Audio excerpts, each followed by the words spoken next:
We have two people who are going to talk to you about the content of the book.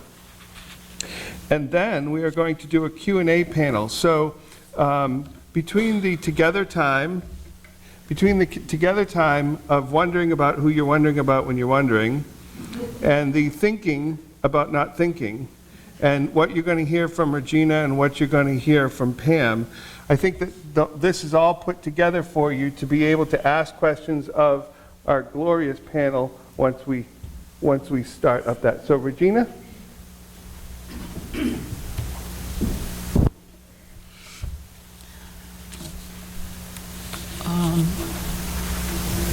Sam Harris says, spirituality remains the great whole in secularism, humanism, rationalism, atheism, and all the other defensive postures that reasonable men and women strike in the presence of unreasonable faith.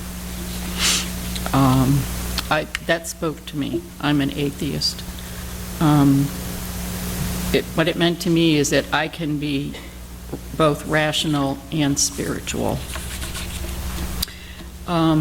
He suggests that we arrive at the study of consciousness by means of seeking truth. And I think the truth about our bodies and brains is that they die and decay. The truth about our minds, ego, emotions, and consciousness, they cease at death. And the truth about our self and souls, they always were illusions. I hope that's not bad news for everybody. Harris wants to show us that our regular sense of self is an illusion.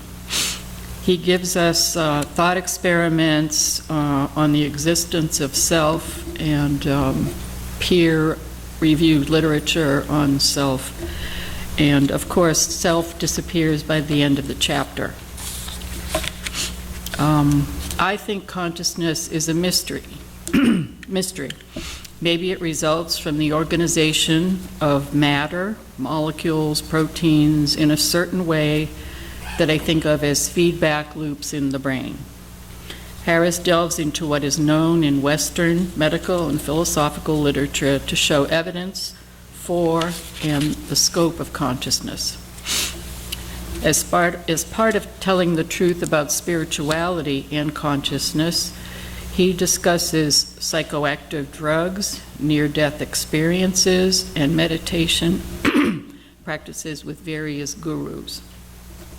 While any of these can help with developing spirituality, he warns that not all of us may benefit and some of us may be harmed. Caveat emptor. In the chapter on meditation, Harris lays out his various spiritual practices over many years. This was very helpful to me, and I expect to refer to it and its footnotes in the future. I've attended Saturday morning meditation here at UUFC for 2 years now, and welcome anything that furthers that practice. I liked this book. Ed told us it was written for atheists, and I felt as though it was written for me. The fact that it was selected to be the subject of a UUFC discussion group further deepens my feeling of belonging here. This is a safe place to develop and practice loving kindness and compassion. The book helped me to see that I need not go off the tracks of rationality to have a spiritual life. Our discussion group had a variety of reactions to reading the book. Some liked it, some disliked it and felt it needed a better editor. The discussion of drug use, such as MDMA or ecstasy, LSD, and peyote, put some off. Thank you. Thank you, Regina.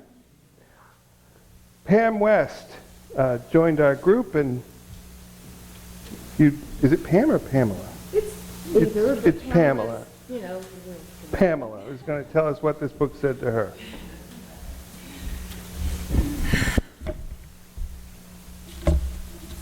Waking Up is the story of a guy, a scientist and philosopher, obsessed with the question, what am I? Harris is an atheist, and he flatters himself that he resorts to no comforting fictions like religious folk do, nor will he commit the error of secularism by denying the evidence of transcendent human experience. Harris begins by looking at the machinery of the human person. Harris is a neuroscientist, and the book is full of fun and sometimes startling information about how brains work. But nothing in neuroanatomy explains, in his view, the phenomena of consciousness, which is defined as what it feels like to be us. Consciousness is fundamental to sentience. It is not a byproduct of the evolution of organic complexity, in his view. How consciousness arises is a mystery. Consciousness is not our thoughts, feelings, or memories, our sense of self. Consciousness is what we might experience when we quiet the mind in meditation. Spiritual life, which he's highly recommending, is investigating the nature of consciousness and transforming its contents through deliberate training. The goal is to dispel a sense of self. One could think of it in this way, that we are an animal with a program that is largely subconscious and not obvious to ourselves.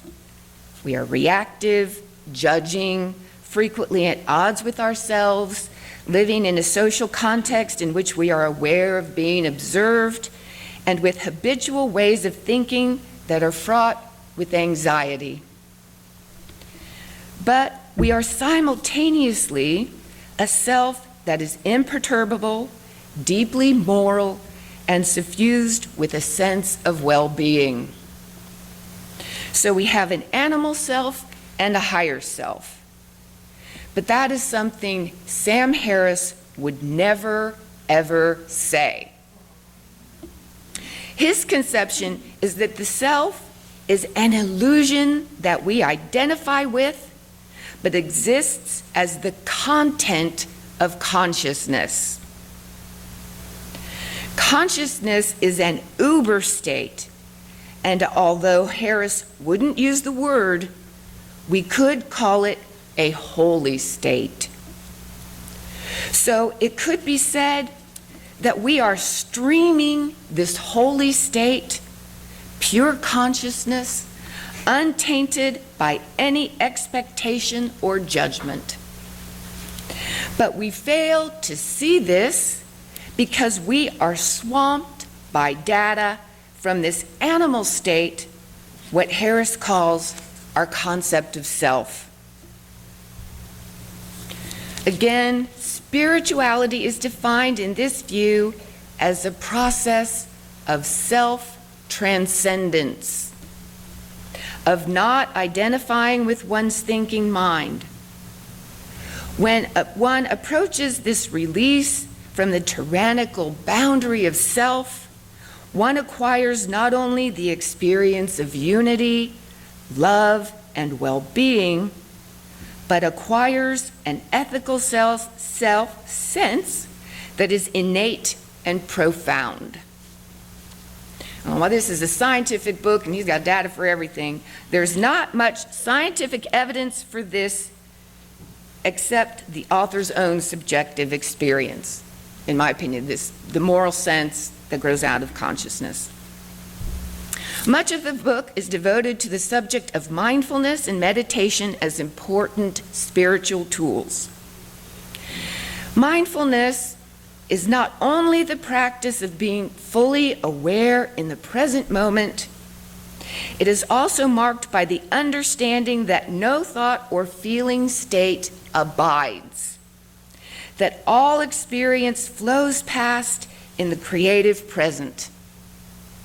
Harris remarks upon research into the positive effects of mindfulness on brain function, and that similar results on mental health can be achieved by training the mind in other ways, including holding an attitude of gratitude and recognizing thought patterns that are not helpful. Let us imagine now 3 women with the identical experience of opening the refrigerator in the morning expecting to find milk there for her morning bowl of cereal, only to find that someone has finished the carton of milk but returned it to the refrigerator empty. Woman A, not a mindful person, feels surprise that the milk is gone, then disappointment, then anger. She thinks, how could they do this to me? Is it too much to ask that I should have a decent breakfast before I go out and work to support this ungrateful household? Now I'll have to eat yogurt, which never fills me up. I will probably end up having a Danish at mid-morning, and just when I was planning to go on a diet. I look disgustingly fat in these pants. Woman A can go on renewing her anger with her thinking indefinitely. She is completely identified with her thoughts, like most of us. She thinks of them as inevitable and justified. Woman B has trained herself in the attitude of gratitude and is aware of negative thought processes when they arise. She goes to the refrigerator, she feels surprise, then disappointment, then anger, like woman A. But she has these thoughts. Hey, I should be grateful I have yogurt to eat, unlike so many hungry people on the planet. I need to let go of my anger, or it will ruin my morning. Clearly, the quality of her thoughts affects the quality of her experience. Woman C is mindful. Like the other 2 women, she feels surprise, disappointment, and anger. She watches these states arise and subside without identifying with them. So they stream past like geese on the wing. They are gone and no longer of concern. She is free to fully enjoy the yogurt she finds on the shelf. On the subject of meditation, Harris has a wealth of experience on which to draw. He has been on long silent retreats, some quite rigorous and austere, and he has practiced with so many gurus one wonders how he found the time. He emphasizes that that one must be a committed observer of one's own mind to see through the illusion of self. But he also acknowledges that most meditation techniques are mainly focused on creating an alternative version of ourself and alternative concepts that are no less a hindrance to the goal of self-transcendence than what they replaced.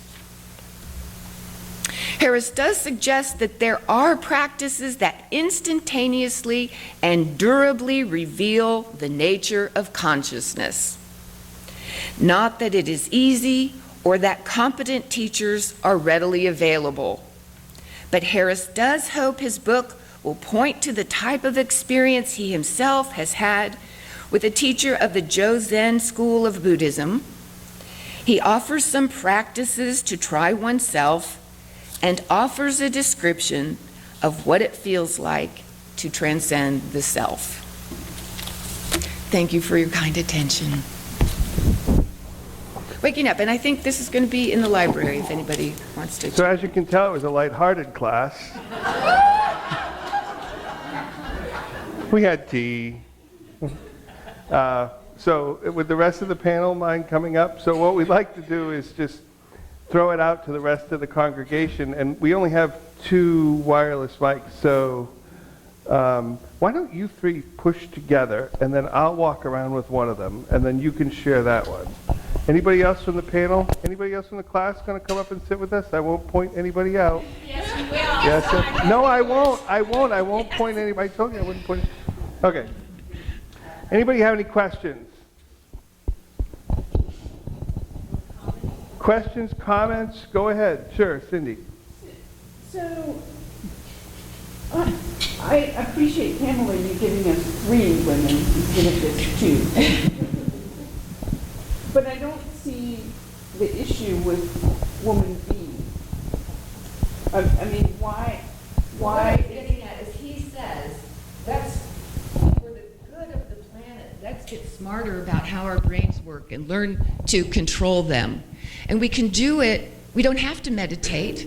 Meditating is one way, but training the brain in attitude of gratitude, in understanding that some thoughts aren't helpful, is another way for people to evolve. Without going all the way to the streaming. Right, so, some people aren't going to give up their sense of self. Many people in this class are very content with having a sense of self for a good reason, right? So the that's gratitude is an interim state? Gratitude Right. is an interim state then? right. Does that answer your question? I'm supposed to be repeating the question for the recording, so... I must say, it gave me so much to think about, my head could blow off. Yeah, we did have several people's... We did have several people's heads blow up during the class. I thought to Yes. myself a couple things. Number one, I pictured myself as Lady A sometimes. Right? And I bet when I sat down and ate that Danish, I thought, man, this really tastes good. And then when we got to Lady C, who's Miss Perfect, I thought, dear God in heaven, something else I have to strive for. So I'm thinking, the thing I like about UCC, and my husband is a member, and I come with him often, though I'm not a member, is I love that you can think whatever you think. If you're an atheist and you're happy, wonderful. If you still believe in Jesus, you can be in UCC, and you can be happy. Right. If you're a pagan, you can come and you can be happy. We have Jewish people in the congregation who still go to family things. In fact, the minister was from the Jewish, and you're happy. So Right. what I like about you people is, I don't have to be perfect. I just kind of have to be happy. So talk about...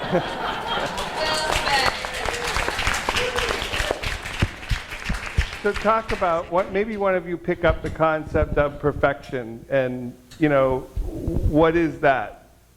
Is that a thought is that your own thought? Is that the thought someone else put into your head? Do you have to pay attention to it? How does that work where you're striving for someone else's goal? How does that fit into what we did in the class?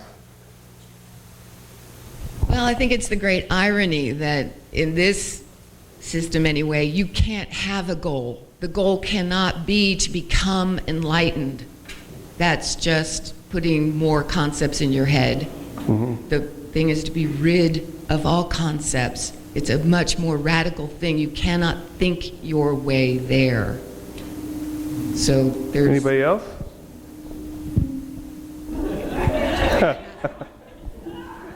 This comment. Yeah, when I was You listening okay? to the A, B, and C, okay, and so I'm placing myself there, and I think it depends on where you are and what you're doing in life, okay, and you have so much energy and so much time and emotional investments that you can make. And after a while, what I found myself doing is I'm doing more and more C. Something like that normally would have made me fall apart and going, So, that's what I do. So a little less C or a little more C? A little more C. More C, yeah. More C. Good. And I guess it's survival. C's not easy though, is it? No, well, you are sort of conscious of it. You see it there, and then you go, okay, well, keep going. Mm-hmm. I think they'll hear me. Interestingly enough, what you're talking about with Lady C, Woman C, is very similar to the cognitive behavior training given to people who suffer from anxiety and depression. Is to feel the emotion, let the emotion go, and move on. To acknowledge it, not attach any extra value to it, which is what anxious people and depressed people often do. If I feel angry, it's because I'm a rotten person, I shouldn't feel this anger. There's a whole roll of things that can happen. So I'm wondering how much of what came up with your third example comes from that kind of training and treatment. Well, he's happy that the two are intersecting. Pick up the He is mic. a scientist. You speak, yeah. He's a scientist, and his whole goal is for us all to get it, to not invest in our emotions in a way that's not helpful. Thanks for That answer your question?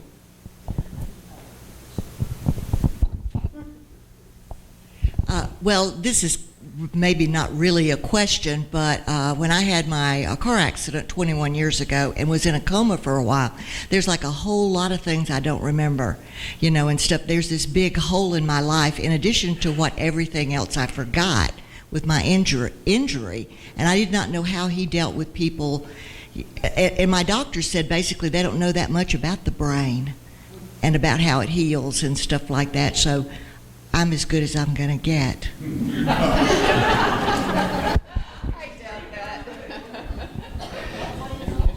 I think what he might say is we're all as good as we're going to get, aren't we? I mean, I think that's what he would say, don't you? Right?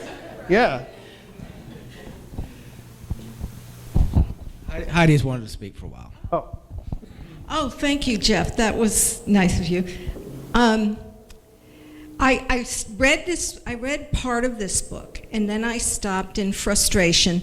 And I'm one of the few people who, and I did that on my own, I'm one of the few people who probably likes the infamous Sam Harris in this room. I'm fine. I find him, that he makes sense. Sorry, there's something sound-wise.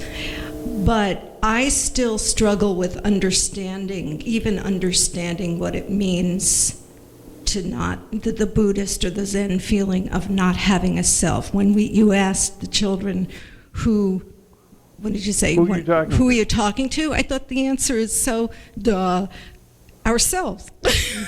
And whatever mix that makes us, and whatever foibles we have, and human failings and things like that, and just the issues, if we can become person Lady B, sometimes that's fine. But it's funny that normally I really enjoyed through his whole book, and this one was the frustration of me maybe not having taken a philosophy course during my college career. Yeah.